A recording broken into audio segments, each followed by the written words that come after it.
So I'm going to try and make this video somewhat short. It's probably not going to be very short. But I wanted to do a review and comparison video on the iPhone 5. I'm so happy I finally have it. No thanks to Radio Shack. I know I've been really putting Radio Shack down for this, but I'm very, very, very disappointed in what happened. Their customer service and everything is great, but I'm very disappointed in the fact that they never got my product like they should have. So maybe that's Apple's fault, but I don't know. I'm just going to throw that away and just say, you know what, forget it. Time in the past. So basically, I pre-ordered the iPhone 5 through Radio Shack, like I said, because I had credits towards Radio Shack. So I would have gotten it for a little bit cheaper of a deal.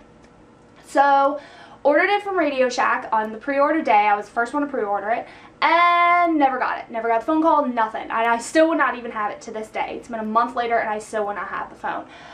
Preston and I, just on a whim, happened to be walking around the mall, not even expecting to do this. We were actually going to Guess, and he just randomly walks into a Best Buy Mobile and is like, hey, do you have the iPhone 5 in 16GB white? And they're like, as a matter of fact, we do. Someone canceled their pre-order, so they had one left. And I'm like, oh, that's great. Come on, let's go. And he goes, nope, we're going to take it. I'm like, no, babe, because I have a credit towards Radio Shack, and I've already pre-ordered it from Radio Shack. He goes, no, we're going to get it from here because this is a now kind of thing, and your dad needs your 4S, and we're just going to do it now. I'm like, what are you talking about? Like, that's not what we had planned. So he ended up just getting my phone started and just starts upgrading my phone. I'm like, well, okay. So I ended up getting the iPhone 5 from Best Buy Mobile. Don't know. Did not expect that one, but it happened. So ended up getting the iPhone 5. Long story short, I got it. And in comparison with my 4S, I'm not gonna bash on the 4S because I think the 4S is a really, really, really great phone. And as far as like software wise, not much of a difference. There's very, very, very little differences between the 5 and the 4S. So I'm not gonna bash on the 4S because I still really love that phone.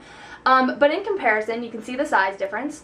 I'm not going to take the case off of this because it's very hard. It's very difficult to take off. I don't know why. It's a very difficult case to take off. If you guys know how to take it off, let me know. But it's very hard for me to take this phone case off. So in size, this is the difference. And then the back is like this. A little bit of a difference. You can tell by the cameras, they're a little bit different. The camera on the 5 is at the top, whereas on here it's to the side. On the back it's a little bit different as well. You can see like the flash and some other little thing is just a little bit different. I don't know. The length of this is clearly different. The screen length of it is clearly different. But other than that, everything else is pretty much the same. Besides the bottom. On the bottom of this, you have the new charger. You have the new like auxiliary part. You have that on the bottom, or audio port on the bottom, whatever you call it. Whereas on the iPhone 4S, this is on the top of the phone. So you now have it on the bottom and you now have the different charger. Now I will say I like this one so much better because it's smaller. I don't need this big stinking charger on my phone. Like, I like that it's a little teeny tiny charger so you don't have so much exposed. Like on this one you have the very top exposed and you have the bottom exposed. On this you just have the bottom exposed. There's nothing exposed on the top. So that to me is kind of a big deal. You guys may be like, that's stupid, why'd you even say it? To me it's a big deal. Another thing that is very different between them is the camera quality. Oh my gosh, it is such a difference. I'm going to post a picture of the 4S and the 5.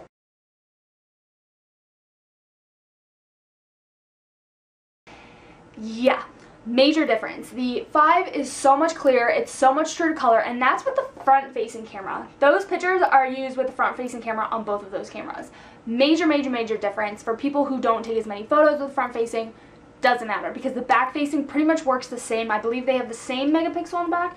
Don't quote me on that, but I personally feel that they do the same exact kind of pictures. One thing is that the front-facing camera on the new 5 is now 720p, whereas on the 4S it was not HD at all. I believe it was just your normal like 480, 360 or whatever it is. And then on the back, the iPhone 5 is 1080p, whereas on the 4S it was only 720p. So again, that's another difference. It's big enough for us YouTubers or big enough for us people who use their phone as their camera. That's a big enough difference to really be like, iPhone 5, pretty cool. So I fell in love with my iPhone 5 immediately when I got it. The picture was great. The way it feels is great because this one is so much lighter. I keep putting my 4S away. This one is so much lighter than the 4S. Like, the 4S is a pretty darn heavy phone. I don't know what it is about this phone, but it is like a pretty darn heavy phone. Whereas the 5 is much lighter. And this even has a case on it and it's still much lighter. Another thing that I'm very pleased about on the iPhone 5 is that this one is bigger. I remember when I first bought my 4S, I immediately was like, you know, I love this phone, it's so great, but my only thing is that it's so little. You know, I went from an Evo, what's it called, just an Evo, HTC Evo. I went from that to the 4S, and it was a major difference because the Evo was bigger, and I really liked the way it felt, like, to the hand. Like, when you're holding it, I really liked the way it felt. And then the 4S, I was like, yeah, it's a little bit small, but I'll deal with it. Preston likes that small, I didn't. And so then I got the 5, and I'm like, holy crap, this is perfect. Because it's nice and big, and I like a bigger screen. I like to be able to feel like I have something in my hand. Like, I like having a big block in my hand. I don't know what it is. I just want a good feel, a good grab to my hand. Whereas this one, I don't know. I don't know. This one I felt like I was more lifting weights, whereas this one I feel like I'm holding a phone.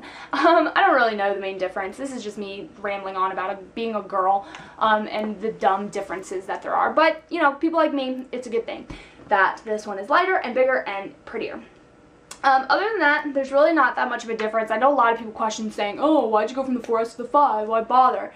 I had my own personal reasons why I did it. I still got to upgrade it because earlier in the year I used another person on my line's upgrade, and now I use my own upgrade. So I will be sticking with this one for the next 2 years. I will be skipping the next phones and going to when I can finally upgrade my own line again, because I'm not going to keep using people on my line, people's upgrade on my phone plan. What? I'm not going to keep using other people's upgrades. I'm going to use my own, and also I want to be able to have this phone for 2 years. I'm in love with this phone. I said that about the 4S, and honestly, if I couldn't get the 5, I would still be in love with my 4S and say I don't even care about the 5. I didn't even plan on getting the 5. It was supposed to go to Preston, so I wasn't even planning on getting the 5, so I would have been okay with that. But now that I have the 5, of course, I'm appreciative of it. I, you know, love it. I would not want it any other way. So otherwise I would have just kept the 4S. It really is not too much of a difference, and I know it's kind of frustrating people. They're like, oh, I just got the 4S, can't get the 5. Don't worry about it. It's not really that big of a deal. For myself, I like it. I can, you know, do YouTube videos on here now. I don't have to always have my camera with me.